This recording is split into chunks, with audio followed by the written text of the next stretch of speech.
Cricket से जुड़ी तमाम खबरें, वर्ल्ड रिकॉर्ड, आईसीसी रैंकिंग और आने वाली सीरीज के शेड्यूल से बाखबर रहने के लिए सब्सक्राइब करें बी ऑफिशियल चैनल को और दबाएं बेल के बटन को ताकि आप हमारी लेटेस्ट वीडियो सबसे पहले देख सकें।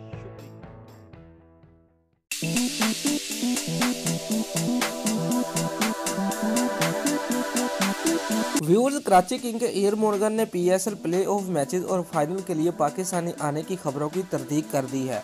तफसीलात के मुताबिक बुध के रोज एक खबर सामने आई जिसमें दावा किया गया है कि इंग्लिश टीम के कप्तान और कराची किंग के बल्लेबाज इयान मोर्गन ने पीएसएल प्ले ऑफ मैचेस और फाइनल के लिए पाकिस्तान आने का ऐलान कर दिया है। ताहम अब इस हवाले से इयान मोर्गन की जानब से वजाहती बयान जारी किया गया है।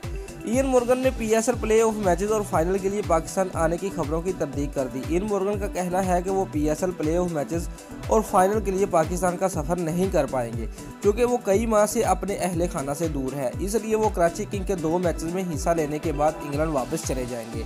ज़ाती मसरूफियात के बायस वो पाकिस्तान का दौरा करने से कासिर होंगे।